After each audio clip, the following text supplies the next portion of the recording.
Boa tarde, amigos da Casa do Caminho. Estamos aqui mais uma vez para realizar o nosso estudo da tarde de hoje do Livro dos Espíritos, dando continuidade ao capítulo 4 do Livro dos Espíritos, parte segunda, o capítulo que diz respeito à pluralidade das existências. Já vimos a questão da reencarnação, a justiça da reencarnação, a encarnação nos diferentes mundos, até com o companheiro Otávio na aula anterior. Agora temos os itens transmigração progressiva, sorte das crianças após a morte e sexo nos espíritos. Meu nome é Ricardo Igreja. Antes da gente iniciar e fazer a nossa prece inicial também, só queria convidar os amigos que nos assistem da Casa do Caminho, também os amigos que nos assistem ligados à Casa do Caminho, para a campanha de Natal.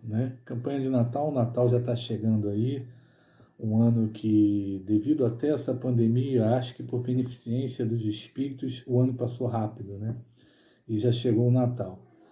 E como diz assim a cantora, o Natal está, o Natal chegou, é Natal, é Natal.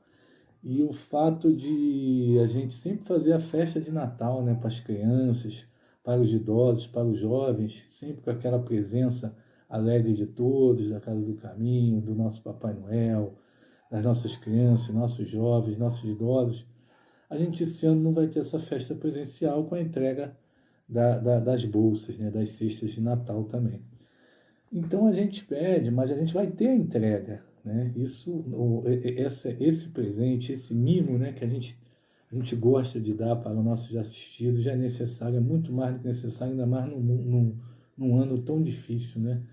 E essa presença, essa alegria das crianças e dos idosos, infelizmente nós não vamos ter, mas as pessoas vão ter essa entrega, isso vai ser documentado, e a Casa do Caminho já está colocando em suas páginas, principalmente no Facebook ali, a questão da campanha de Natal. E a gente pede, então, para quem puder, até a nossa presidente pediu, a Alba pediu esse aviso de ser dado, o aviso para quem puder apadrinhar, uma criança, um jovem ou um idoso, assistido pela nossa Casa do Caminho, que puder depositar na conta da Casa do Caminho, que está sendo feita os depósitos, está sendo feita também a arrecadação e a compra também, que já está chegando aí, já estamos chegando em novembro, está chegando Natal, para a gente poder entregar as bolsas para cada assistido, seja jovem, seja criança, seja idoso, no valor de R$200, que é um valor que pode parecer um valor alto, mas na verdade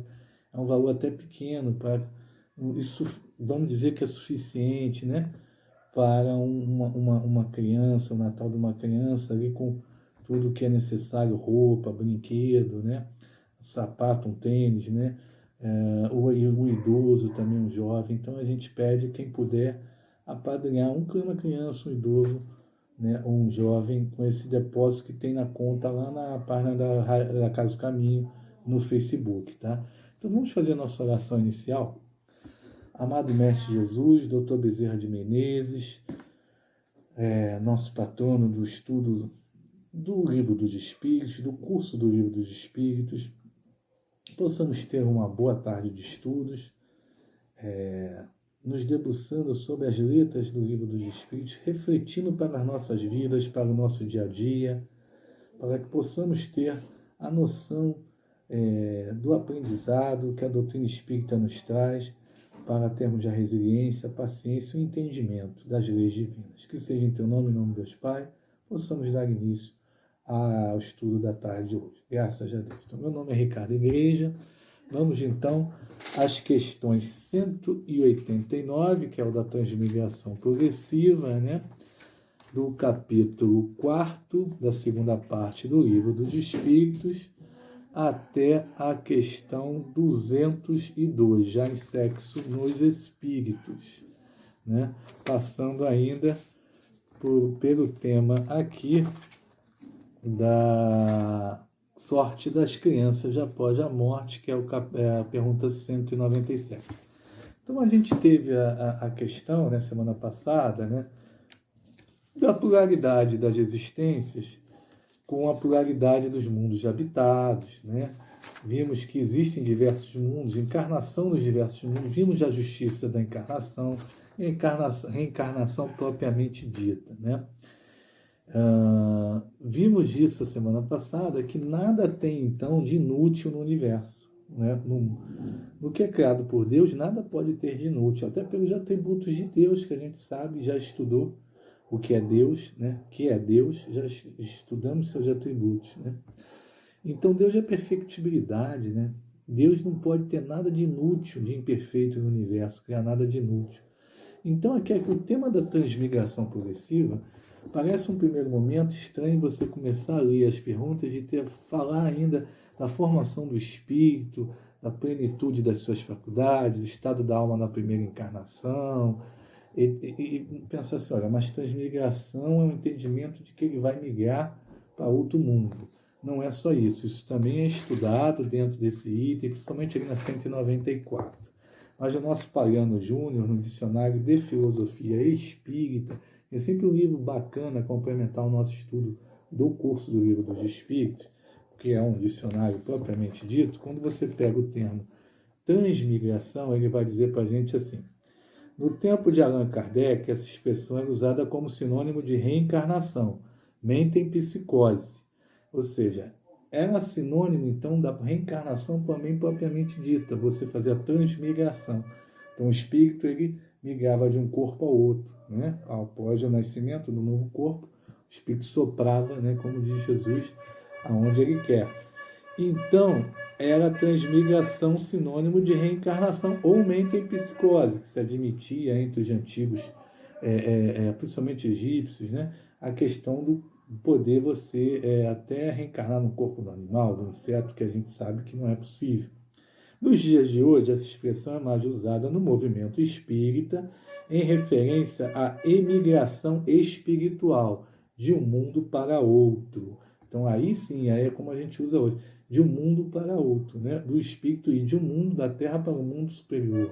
Por exemplo, as notícias que se tem das almas que emigraram do sistema, e aí ele dá um exemplo, de Capela para a Terra. Né?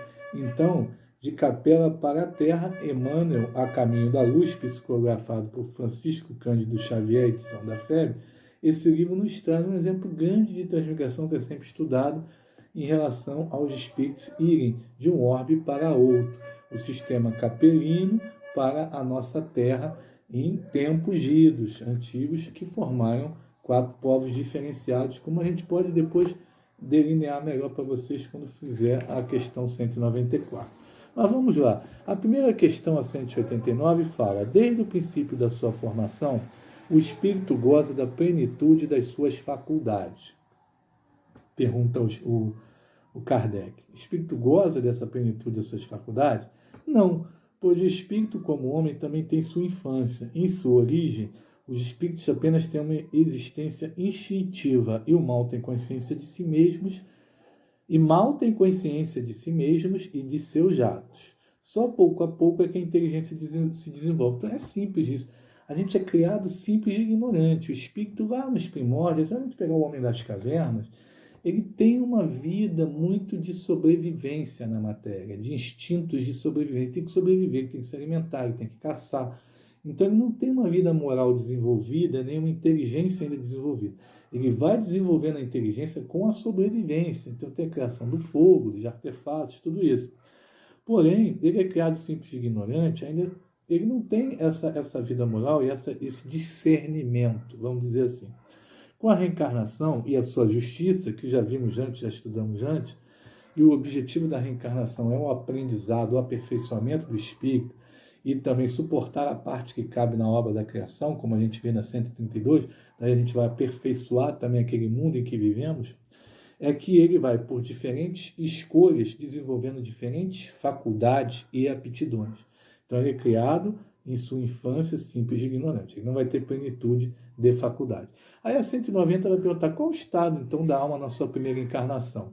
Aí ele vai dizer o estado da infância na vida corporal. Ele vai fazer uma comparação com o estado da criança na vida corporal, que estaria sobrevivendo, né, com o choro da criança, chamando a atenção, colocando o dedo na tomada, tomando choque e não colocando mais aquele dedo, né? Então Então, sua inteligência apenas eclode, né? Mas ainda ensaia para a vida. Então, isso são as encarnações primitivas do espírito, logo que se individualiza nos diversos reinos da matéria, e é o princípio inteligente, já vimos isso antes, que vai se individualizando do reino mineral ao vegetal, ao animal e ao hominal, né? Até tem aquela figura de Leon Denis, de dormitar, de sonhar, né? De se agitar. Aquilo que a gente vê que o princípio inteligente vai fazendo agregação, depois vai tendo uma sensibilidade com as plantas, né? Ao sol, e aí dali vai vir depois o senso moral mais à frente, né? Principalmente depois do reino animal, obviamente, em que ele vai ter inteligência instintiva, inteligência do instinto, né? Do animal, e depois no reino hominal ele vai se individualizar espírito, né? Mas aí vai ter a sua primeira encarnação primitiva. Então aqui, né, é a infância relativa que ele quer fazer uma comparação, né, com a nossa infância. É uma comparação. Temos que ter isso bem em mente, não é literal. Então temos a escala evolutiva, já vimos a escala dos espíritos também, que também é um referencial para frente, e a questão do princípio inteligente nos 3 reinos e se individualiza como no reino nominal, né? Então são as primeiras, é semelhante, vamos dizer assim, aos indígenas mais isolados, né? Que não estão em contato com a civilização, como fossem as primeiras encarnações primitivas dos aborígenes na Austrália, por exemplo, do espírito individualizado. Então aí ele vem com a 191 até com essa figura. As almas dos nossos selvagens são as almas do estado de infância. Aí ele diz, infância relativa. Não, mas são almas já desenvolvidas, eles possuem paixões. Paixões é sinal de desenvolvimento da inteligência. Você está escolhendo com as suas paixões alguma coisa, você está desenvolvendo a sua inteligência, né?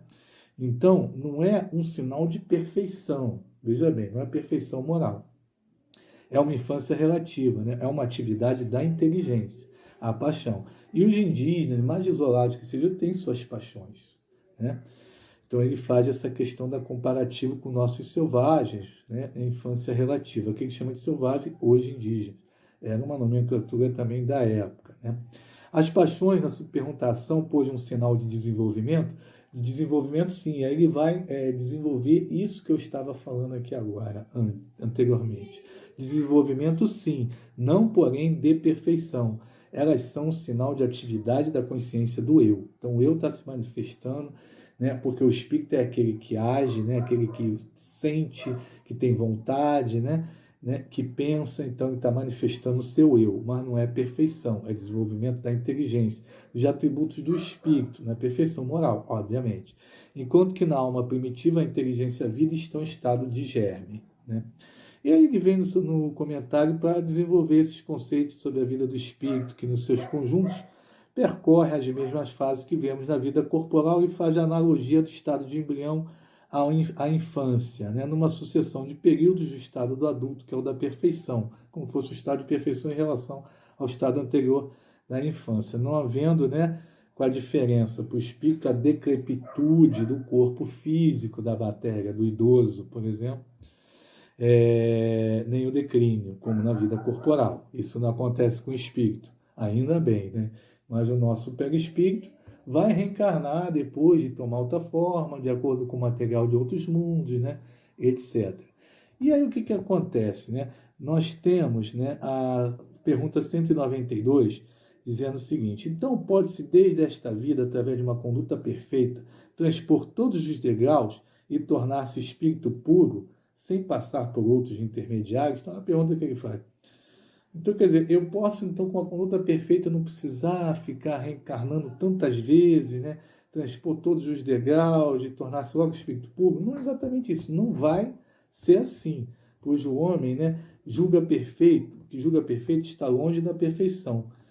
Há qualidades que lhe são desconhecidas e ele não pode compreender. Então a gente pega um Einstein, por exemplo, e acha que ele é perfeito, né? Acabado quando vê toda aquela inteligência, e não é bem assim. Ele tinha suas paixões, suas dificuldades, suas vicissitudes, mas estava avançado em inteligência, né? Então ele pode ser tão perfeito quanto comporta sua natureza terrestre, mas isso não é perfeição absoluta. Assim como uma criança que mais precoce que seja, inteligente, tem que passar pela juventude, pelo amadurecimento. Então a criança sabe tudo, já que você coloca ela na faculdade, lá com 15 anos, Essas crianças precoces, né, muito inteligentes, mas ela não tem amadurecimento, ela não tem o que é preciso, a experiência, até para o discernimento da vida moral, das escolhas, né? Por mais inteligente que seja. Então, a gente não pode também pular tantas etapas assim. É óbvio que quem tem uma conduta mais perfeita vai conseguir ter um caminho mais reto, né? Com menos percalços, né? Isso é outra coisa. E ele diz assim, então, seria o mesmo também que para o enfermo que passa pela convalescença, antes de recobrar a sua saúde, não passasse por essa convalescença que é tão necessária. Então, o que a gente acha que ainda é perfeito está longe da perfeição. Uma encarnação só não é suficiente. Ainda bem que tem a pluralidade das existências para a gente. Né?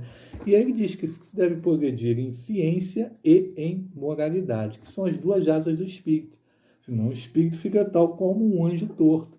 A gente tem até um estudo que a gente está fazendo em relação ao encontro de carnaval ano que vem, né? E que a gente está estudando um livro Além da Morte, sobre a nossa Otília Gonçalves, companheira, né, diretora, que foi ali, né, evangelizadora também lá da Mansão do Caminho, de Divaldo Pereira Franco. E ela fala exatamente, ela tem a questão, né, é exatamente isso.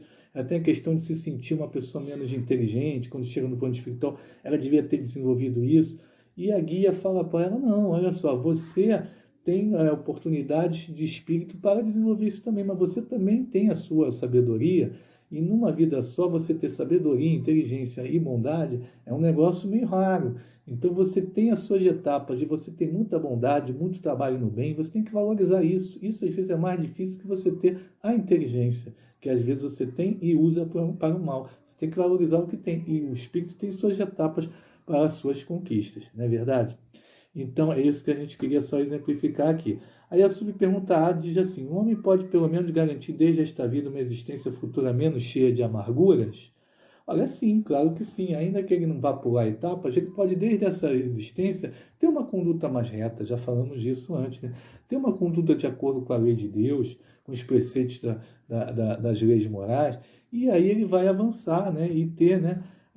Abreviando a extensão e dificuldade do caminho, como diz a resposta dos espíritos. Apenas o descuidado permanece sempre no mesmo ponto. Então ele vai ficar estacionário se for descuidado. Ele não vai retrogradar, veja bem, não vai se retrogradar na existência que o espírito tem, mesmo ficando ali sem fazer nada. Ele vai ficar estacionário, ele não vai voltar numa situação pior, moralmente, intelectualmente falando. Pode ser que a inteligência dele fique escondida, né, na questão da deficiência mental, existem essas questões, mas ele sempre vai ter as questões e conquistas acumuladas. A posição social não quer dizer que vai retrogradar. A posição social, você pode ocupar uma posição social numa vida, outra posição em outra. Existem vários exemplos. Isso aí não é retrogradar, porque a gente não está falando de matéria, a gente está falando de espírito. Então a gente tem que ter isso também bem em mente. Aí ele diz assim, exatamente a 193, pode o homem na sua nova existência descer mais abaixo que estava na posição social. Somente isso, como espírito não. Então a gente tem um exemplo de Emmanuel. Emmanuel veio como escravo depois de ser senador romano, há 50 anos depois, há 2000 anos ele era senador, mas ele falhou em questões morais e veio como escravo, mas tinha toda a inteligência dele, a capacidade de discernimento, as suas conquistas intelectivas, né? Agora, como espírito, não há esse declínio. A mesma coisa pode-se dizer sobre os capelinos. Em relação à transmigração progressiva, como a gente fala hoje, né? Que é de um mundo para o outro. Os capelinos no sistema de capela eram muito inteligentes, muito avançados, como o espírito hoje que encarnaram na Terra, como nós somos em relação à tecnologia. Porém, moralmente, eles eram muito ainda difíceis, né? Como somos também aqui na Terra, nesse momento atual ainda. Não fazemos ainda boas escolhas, temos muita violência, muita dificuldade, muito egoísmo. Aconteceu mesmo lá. Isso há mais de 5.000 anos atrás, 10.000 anos. Então você tem no livro Os Exilados de Capela essa questão. E aí Chico Xavier traz para a gente, através, né, com Emmanuel, que veio ali o quê? Os povos egípcio, o indo-europeu, que formaram as civilizações, né, greco-romana, né, germânica, civilizações ocidentais da Europa ali, e também os hindus, né, na Índia, né, e os hebreus. Esses povos eram muito avançados, com ideias muito avançadas, mas tinham uma questão moral difícil. Então, eles eles não, vamos dizer, eles não retrogradaram nesse conhecimento, que veio até evoluir o momento da Terra naquele momento em diversos aspectos. Basta ver as conquistas desses povos em matéria de tecnologia, em matéria até de religião, de falar do Deus único. Mas que para eles foi um degredo, né, um exílio para um mundo mais primitivo. Então, em posição social, vamos colocar assim, houve um declínio, né, para eles. Mas a alma, o espírito, não pode degenerar, ela não retrograda, ela apenas fica estacionária.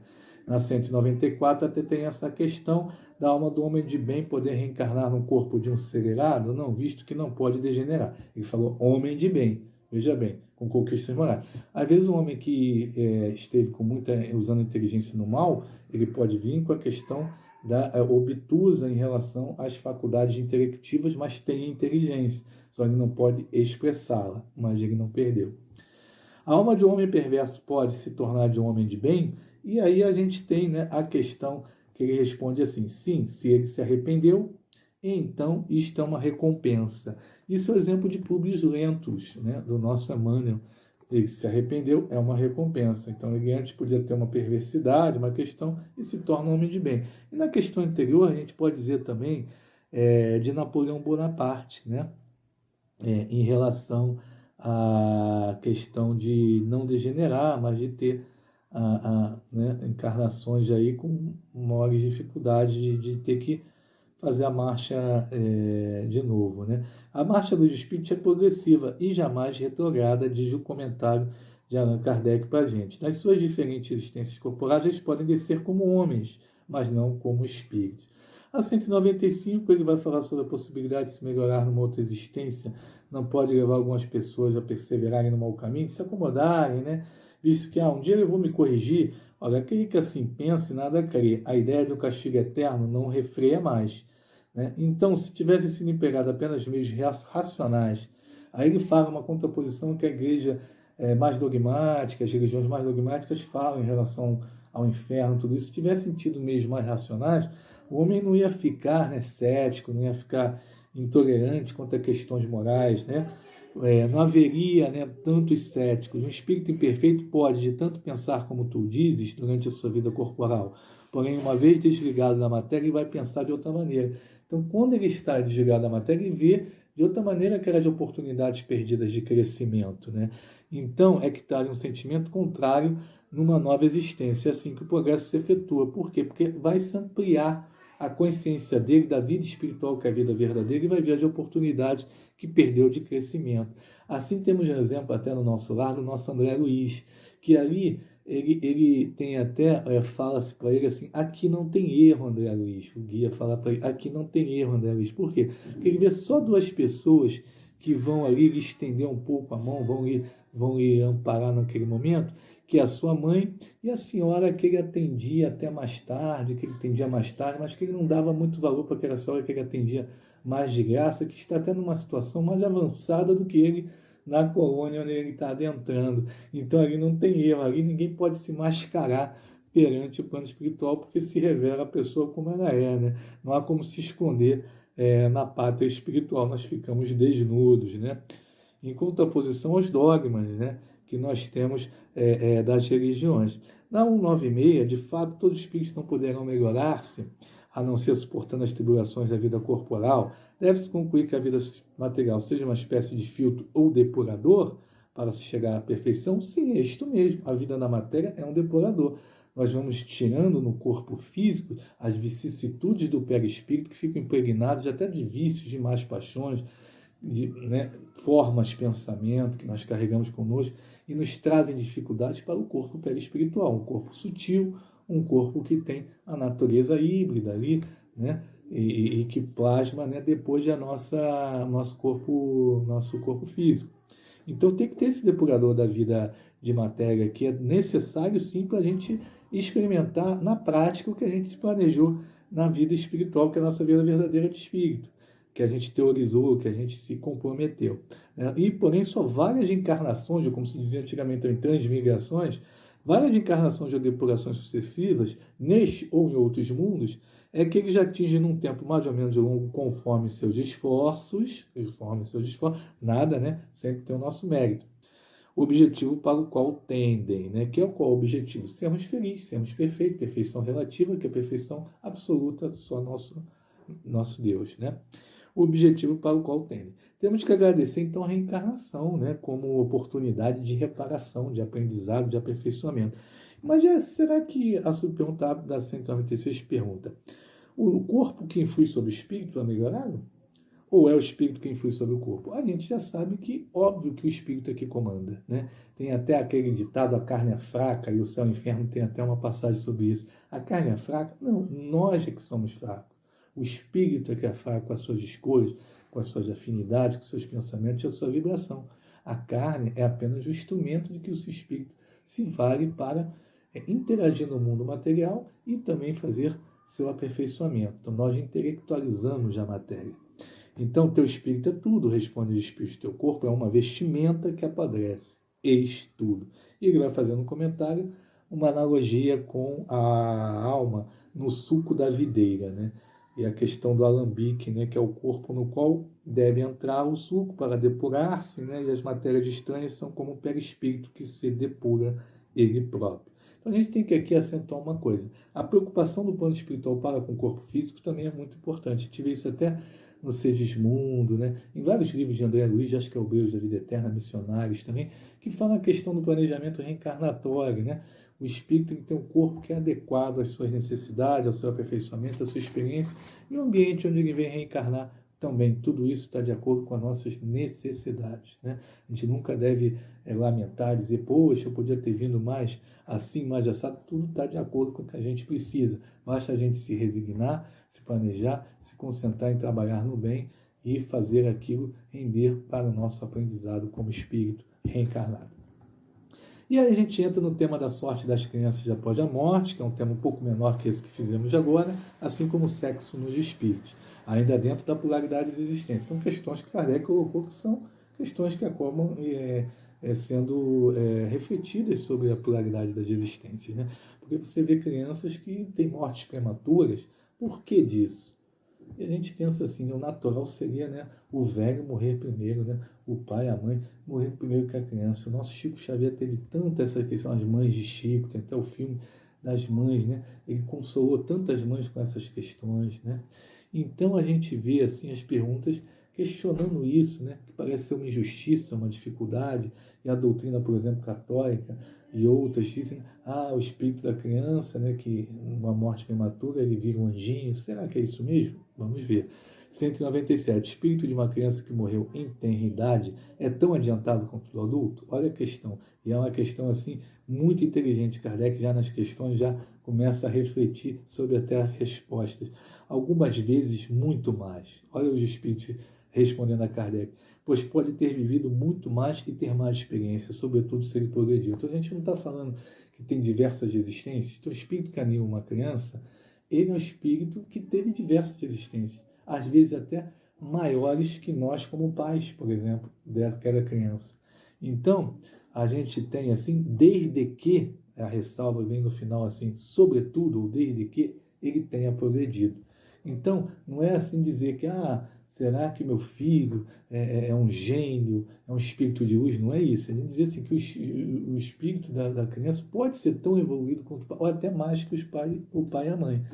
Mas isso não quer dizer que não vai haver respeito, não vai haver ali a necessidade, né, daquela alma no estado de infância, ter os conceitos serem colocados pelos pais, que tem que ser colocado provavelmente por causa da questão da moral. Lembramos que ser inteligente não é desenvolver também a moral. E a gente vê essa necessidade, às vezes, de espíritos tão inteligentes que não têm tanta moral, né? Então, o espírito de uma criança pode, assim, ser mais adiantado que seu pai? Isso é muito frequente, diz até os espíritos para a gente. Não vede frequentemente vós mesmos na Terra isso acontecer? A gente vê isso muito acontecer, não é verdade?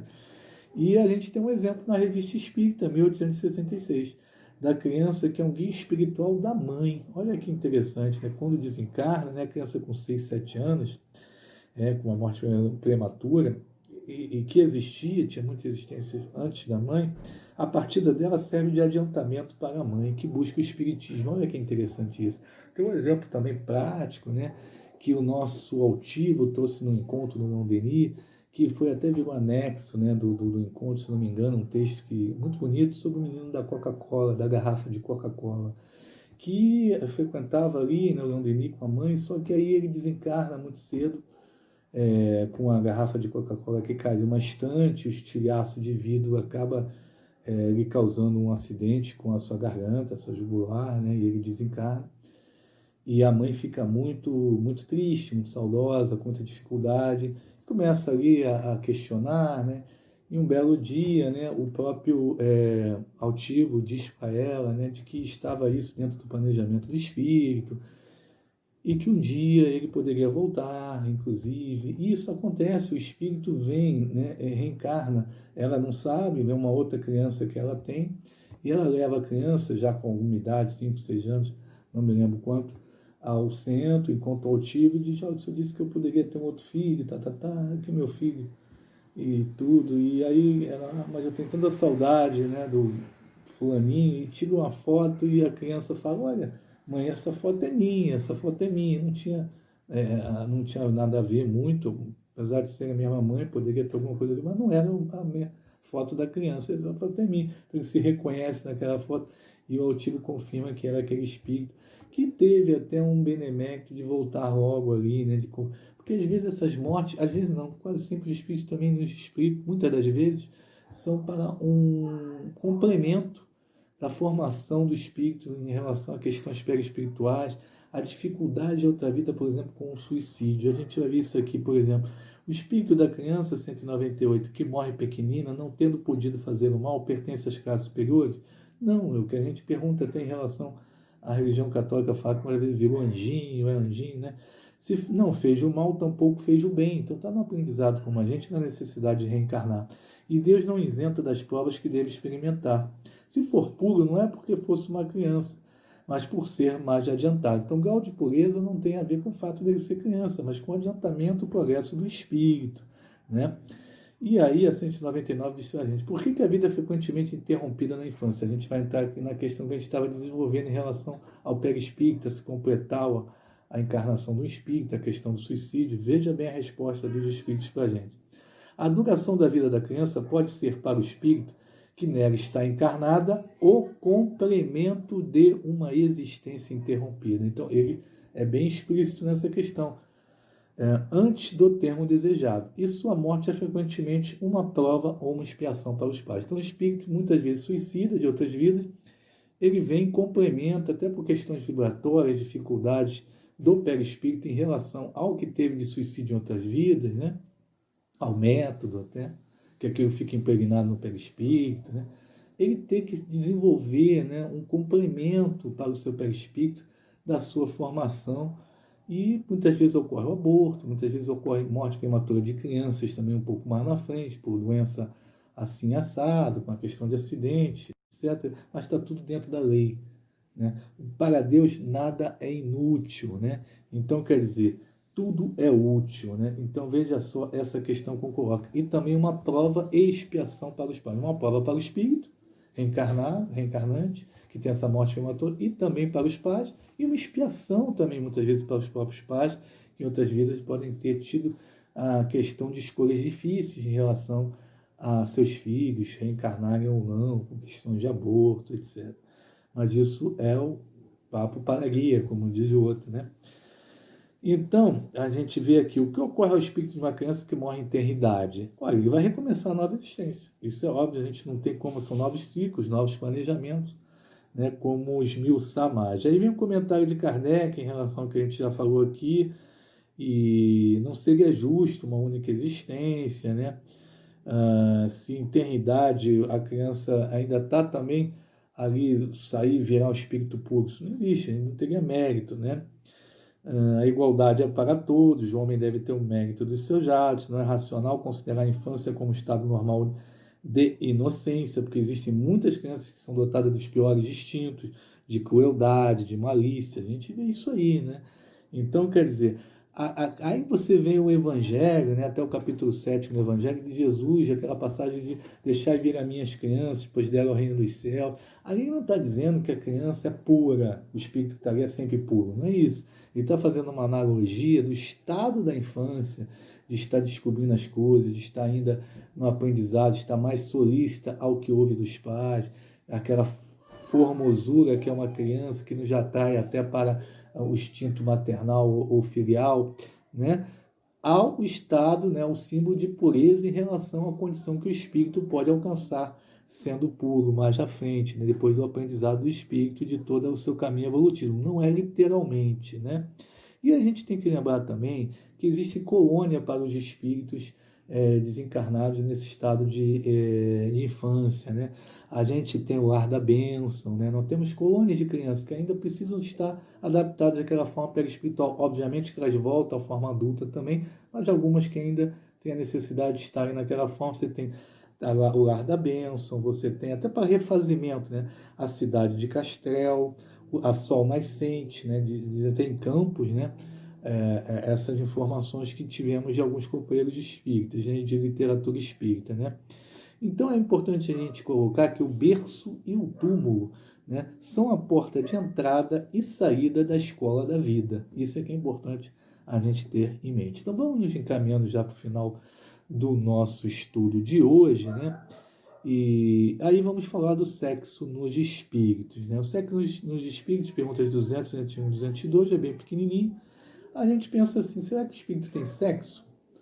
Isso é até importante para a gente tirar os preconceitos e as dificuldades de lado, né? Em relação a essa questão, né, da sexualidade. Não, como entendeis. Então, quer dizer, por quê? O sexo é da matéria, do corpo físico.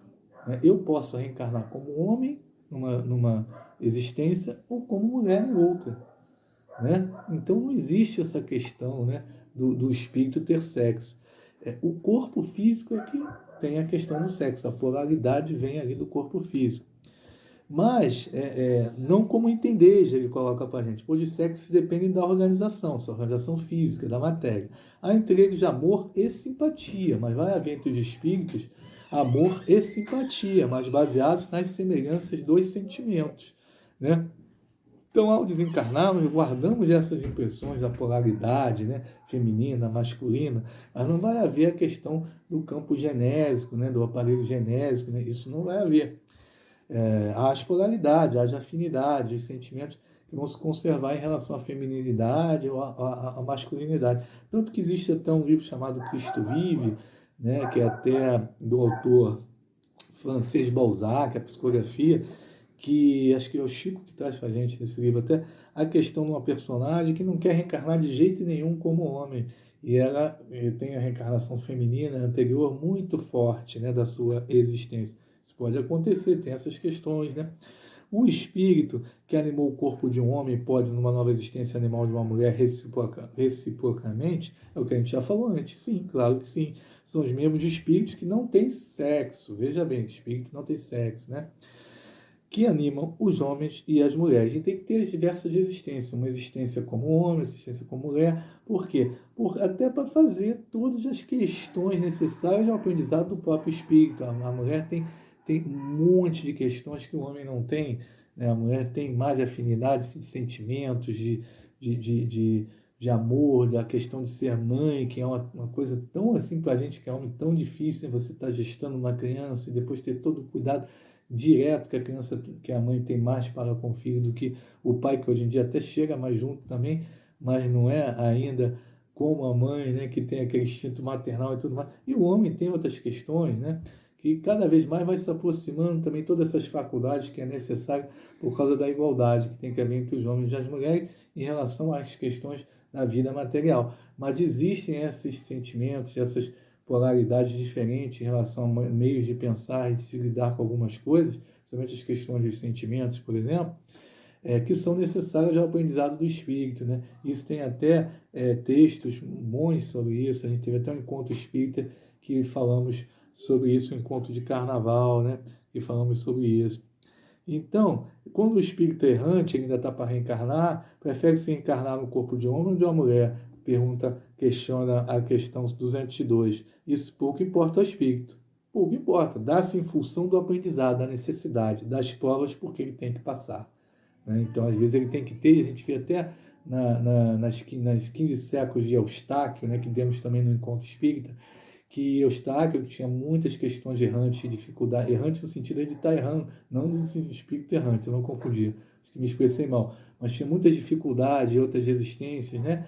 Que ele ainda era muito agressivo e tudo mais, ele precisou vir, e depois, quando ele estava fazendo um aprendizado melhor, veio como mulher. Dizem até, né, que o corpo feminino ajuda a queimar mais etapas na reencarnação que o masculino, né? Tem mais aí um aprendizado mais internalizado do que o masculino. Então, quer dizer, aí ele veio já mais aperfeiçoado mesmo. Né? A gente vê bem isso no texto desse livro do Eustáquio, quando ele vem na condição feminina, né? Com o corpo feminino. Então, isso pouco importa dessa função das provas, porque há de passar. Os espíritos encarnam como homens e mulheres, diz o comentário de Kardec, porque não tem sexo. Como devem progredir em tudo, cada sexo, assim como cada posição social, que já falamos antes também, oferece-lhes provações e deveres especiais. É a oportunidade de adquirir experiência. Aquele que fosse sempre homem, apenas saberia o que sabem dos homens. E aí seria muito ruim para a condição do espírito, né? Porque nós, como homens, às vezes fazemos muita besteira, né? Temos muita dificuldade ainda, né? Aquela impulsividade, né? Racional dos homens, aquela dificuldade ainda, né? Então a gente vê isso até mesmo hoje em vários campos da matéria, as mulheres fazendo muito melhor que os homens, especialmente, por exemplo, em política e em tantos outros campos aí, né? E a gente vê ainda que o homem fez tanta coisa por guerra, por violência, por agressividade, a mulher já tem um jeito especial, diferenciado de ser em relação a isso. Né? E a gente temos várias resistências ainda por aperfeiçoar, isso é um fato, e que possamos aprender em cada uma delas, reter o que é de melhor para fazermos uma conduta, uma caminhada mais reta, aperfeiçoando-se e suportando a parte que nos cabe na obra da criação. Muito obrigado a todos. Vamos terminar o estudo da tarde de hoje, novamente fazendo lembrete da campanha de Natal, né, da nossa Casa do Caminho, que vocês já acessam lá a conta na página do Facebook, apadrinhando uma criança, um jovem, um idoso com R$200, fazendo um depósito lá, para que essas pessoas que são sempre assistidas, as crianças, os idosos, os jovens, possam ter, né, sendo tão difícil, né, essa alegria do presente de Natal, da Bolsa de Natal, que a gente sempre, todo ano, comparece, ajuda, né? Contamos com a ajuda de quem puder, quem ainda não ajudou, pode acessar a nossa campanha lá na página da Casa do Caminho, no Facebook. Nosso muito obrigado, que ficamos em paz, o nosso Mestre Jesus, nossos amigos espirituais, Dr. Bezerra de Menezes, nosso patrono do estudo da tarde de hoje, e que possamos ter paciência e resiliência, que tudo passará. Que assim seja, graças a Deus.